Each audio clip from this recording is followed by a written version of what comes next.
If your life were a book and you were the author, how would you want your story to go? That's the question that changed my life forever.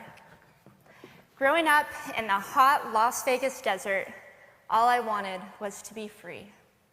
I would daydream about traveling the world, living in a place where it snowed, and I would picture all of the stories that I would go on to tell. At the age of 19, the day after I graduated high school, I moved to a place where it snowed, and I became a massage therapist.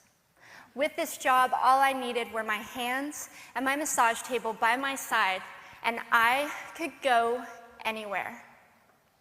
For the first time in my life, I felt free, independent, and completely in control of my life. That is, until my life took a detour.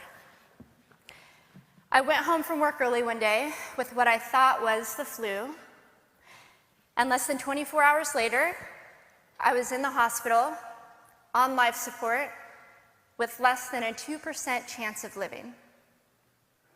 It wasn't until days later, as I lay in a coma, that the doctors diagnosed me with bacterial meningitis, a vaccine-preventable blood infection.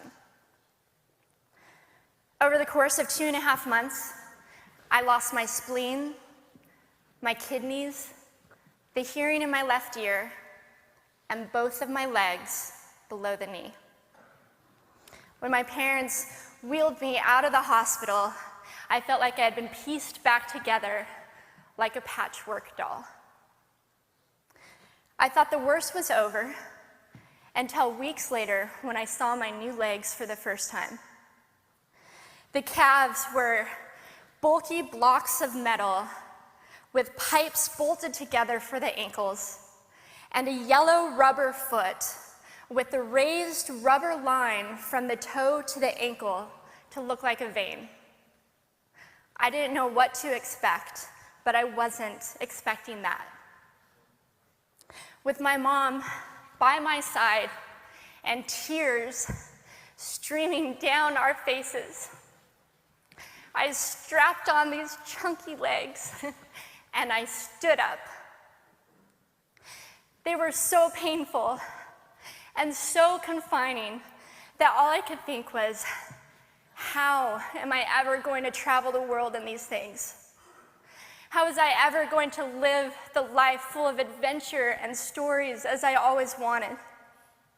And how was I going to snowboard again? That day, I went home, I crawled into bed, and this is what my life looked like for the next few months. Me passed out, escaping from reality, with my legs resting by my side. I was absolutely, physically, and emotionally broken. But I knew that in order to move forward, I had to let go of the old Amy and learn to embrace the new Amy. And that is when it dawned on me that I didn't have to be 5'5" anymore. I could be as tall as I wanted.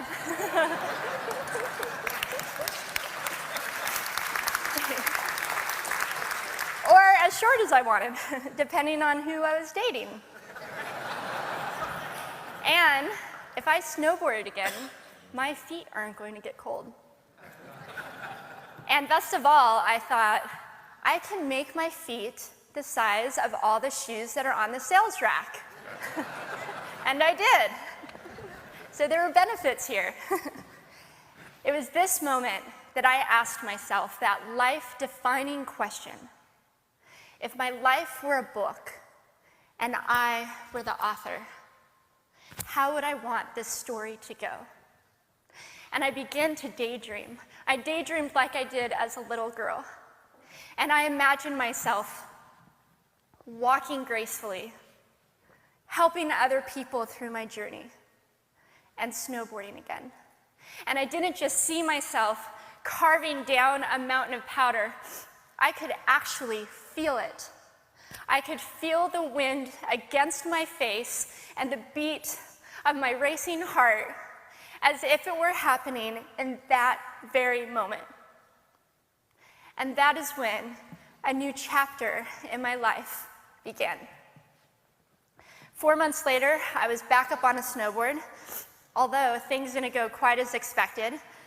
My knees and my ankles wouldn't bend, and at one point, I traumatized all the skiers on the chairlift when I fell, and my legs, still attached to my snowboard,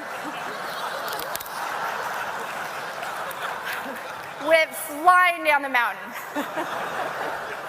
And I was on top of the mountain still. I was so shocked. I was just as shocked as everybody else, and I was so discouraged, but I knew that if I could find the right pair of feet, that I would be able to do this again.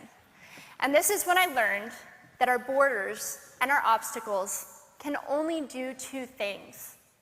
One, stop us in our tracks, or two, force us to get creative. I did a year of research, still couldn't figure out what kind of legs to use, couldn't find any resources that could help me. So I decided to make a pair myself. My leg maker and I put random parts together, and we made a pair of feet that I could snowboard in. As you can see, rusted bolts, rubber, wood, and neon pink duct tape. And yes, I can change my toenail polish. It was these legs and the best 21st birthday gift I could ever receive, a new kidney from my dad, that allowed me to follow my dreams again. I started snowboarding, then I went back to work, then I went back to school, then in 2005 I co-founded a nonprofit organization for youth and young adults with physical disabilities so they could get involved with action sports. From there, I had the opportunity to go to South Africa, where I helped to put shoes on thousands of children's feet so they could attend school. And just this past February, I won 2 back-to-back World Cup gold medals.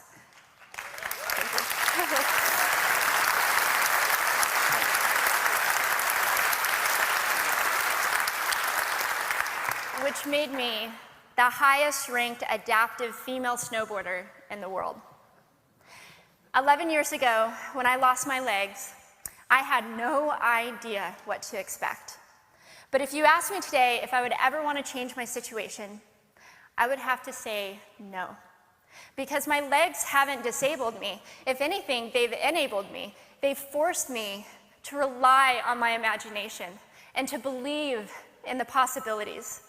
And that's why I believe that our imaginations can be used as tools for breaking through borders. Because in our minds, we can do anything, and we can be anything. It's believing in those dreams and facing our fears head on that allows us to live our lives beyond our limits. And although today is about innovation without borders, I have to say that in my life, innovation has only been possible because of my borders. I've learned that borders are where the actual ends, but also where the imagination and the story begins. So the thought that I would like to challenge you with today is that maybe instead of looking at our challenges and our limitations as something negative or bad, we can begin to look at them as blessings. Magnificent gifts that can be used to ignite our imaginations and help us go further than we ever knew we could go. It's not about breaking down borders. It's about pushing off of them and seeing what amazing places they might bring us. Thank you.